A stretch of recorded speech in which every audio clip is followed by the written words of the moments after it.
Road మీద ఏదైనా మూగజీవం ప్రమాదానికి గురైతే మనం ఏం చేస్తాం? అయ్యో అనుకుంటూ అక్కడి నుంచి దాటి ముందుకు సాగిపోతాం, లేదా ఎవరికైనా ఫోన్ చేస్తాం. కానీ అక్కడే ఆగి ఆ జీవాన్ని గుండెలకు హత్తుకొని సొంత బిడ్డలా సాకే మనసు ఎంతమందికి ఉంటుంది? అలాంటి ఓ అరుదైన మాతృహృదయమే విజయవాడ కొత్తూరు తాడేపల్లికి చెందిన పాలడుగు సుజాతది. సాయి జీవకారుణ్య సేవా సంస్థ పేరిట 18 ఏళ్లుగా వందల శునకాలకు ఆశ్రయమిస్తూ వైద్యం అందిస్తూ ప్రాణదాతగా నిలిచారు. మరి ఇన్నేళ్ల ఆమె ఒంటరి పోరాటంలో ఎదుర్కొన్న సవాళ్లేంటి? ఆమెను ముందుకు నడిపిస్తున్న స్ఫూర్తి ఏంటో ఇప్పుడు చూద్దాం.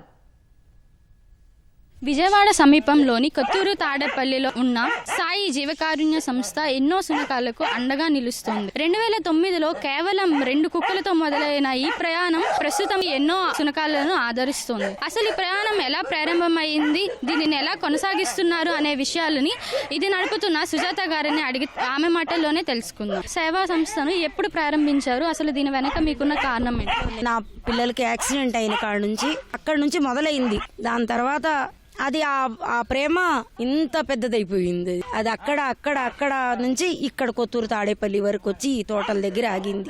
ఇక్కడికి వచ్చి కూడా మేము 11 సంవత్సరాలు అయింది. ఇవి అయితే ప్రశాంతంగా ఉన్నాయి. నేను కూడా ప్రశాంతంగానే ఉన్నాను. అంటే ఒక్కొక్క సమయంలో మీరు బ్లడ్ నిచ్చి కూడా దీనిని నడిపారు అని విన్నాం.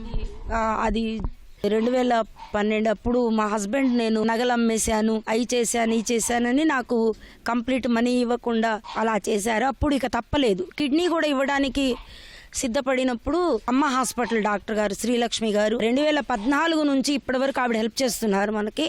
ఆవిడే చెప్పారు, ఇప్పుడు నీకు ఓపిక ఉంది, ఒక కిడ్నీ ఇస్తావు, దాని తర్వాత వాటికి ఎవరు చేస్తారు పని, నువ్వు చేయలేవు కదా, నువ్వు డోనర్స్ ఎత్తుక్కో, 10 రూపాయలు ఇచ్చినా పర్లేదు, ఎతికి నువ్వు దీన్ని రన్ చేయి. ఇప్పటి వరకు ప్రస్తుతం ఉన్న దాంట్లో దీనికి డోనర్స్ రావటం కానీ, ఈ ప్రదేశాన్ని లీజ్కి తీసుకోవడం కానీ, వాటికి అమౌంట్ అంతా కూడాను మీకు ఏ రూపంలో ఎలా వచ్చింది? నా డోనర్స్ అంతా ఆడవాళ్ళే, అందరు అమ్మలే. కోవిడ్ కాడ నుంచి జైన్స్ రావడం మొదలైన తర్వాత జైన్స్ మ్యాక్సిమం వాటికి ఏం లేకుండా చూస్తున్నారు. ఇప్పుడు ఏమవుతుంది, దాతలు తగ్గిపోయారు, ఓన్లీ జైన్సే మనకు బాగా మ్యాక్సిమం హెల్ప్ చేసేవాళ్ళు.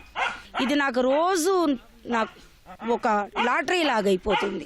రేపొద్దు నెల 10వ తారీఖు వరకు జరుగుద్ది. 10వ తారీఖు కాడ నుంచి ఎలా రోజుకు 4,000 రూపాయలు కావాలి. వీధి కుక్కలు మాత్రమే కాకుండా పెంపుడు కుక్కలు కూడా చాలా వరకు ఉన్నాయి. వాటి గురించి అది వదిలేస్తారు మా పెద్ద వాళ్ళ సమస్యలు, వాళ్ళ సమస్యలు అవి అలాగ వచ్చినాయి. ఇక్కడ చాలా ఉన్నాయి మా, ఒక్కొక్క దానికి ఒక్కొక్క కథ ఉంటుంది. మంచిగా ఉన్న కుక్కలే కాకుండా ర్యాబీస్ వచ్చినాయి, కొన్ని ఇన్ఫెక్షన్స్ వచ్చినవి, అలాంటివి కూడా కొన్ని కుక్కలు వచ్చినాయి. దాన్ని నేను వేరే చేస్తాను. అగ్రెసివ్గా ఉన్నాయి కూడా వేరే చేసేస్తాం. ర్యాబీస్ వచ్చినాయి ఉన్నాయి, నాకు ఇంజక్షన్లు కూడా నేను చేయించుకోవాల్సి వస్తుంది. ఎక్కడో రోడ్డు మీద మట్టిలో పడి అది డొల్లి కొట్టుకొని ప్రాణం వదిలే కన్నా ఆ చెట్టు కింద ఒక పంజరంలో అన్నా పడి ఉంటుంది. వీటికి వ్యాక్సినేషన్ కోసం వీటి కోసం ఇస్తారు, అన్ని జైన్సే చూస్తారు. జస్ట్ పెట్టి వాళ్ళు ఉన్నారు కదా, వాళ్ళు ఎక్కువ వాళ్ళు మందులు మెడిసిన్స్ అవి పంపిస్తారు. పెంచుకుంటూ కూడా వదిలేస్తున్నారు. అలాంటి వాళ్ళకి మీరు ఏమైనా చెప్పాలనుకుంటున్నారు? ముందు మానవత్వం మర్చిపోకుండా ఉంటే చాలు, అంతే. రోడ్డు మీద ఈ డిస్టర్బెన్స్ చేస్తున్నాయని తీసుకెళ్తున్నారు కదా, వాళ్ళకు కూడా అదే చెప్తాను, ఆలోచించండి. అది రోడ్డు మీద ఉన్నదైతే దాన్ని అది క్యారీ చేసుకోగలదు, ఇది చేయలేదు. ఇంట్లోంచి బయటికి వచ్చింది చేయలేదు, దానికి తెలియదు. ఎలాంటి సహాయం మీకు అందితే బాగుంటుంది అని కోరుకుంటున్నాను? సహాయం అనబడేది వాటికి ఆహార భద్రత ఉంటే చాలు. రేపెలా అని ఆలోచించకుండా అలాంటి అవకాశం నాకు ఈశ్వరుడు ఇస్తే పర్లేదు. ఇప్పుడు 225 వరకు ఉన్నాయి మా. నేను లేకపోయినా ఈ సంస్థ ఆగకూడదు, ఇది జరగాలి. ఇటువంటి కార్యక్రమాలకు చేతనైన వారు ఇంకొంత సాయాన్ని అందిస్తే మూగజీవాలు సురక్షితంగా ఉండగలవని సుజాత గారు చెబుతున్నారు. ప్రభుత్వం కొంత సహాయ సహకారాలను అందిస్తే బాగుంటుందని కోరుకుంటున్నారు. కెమెరామెన్ భాస్కర్తో వర్షిత, ఈటీవీ న్యూస్, విజయవాడ.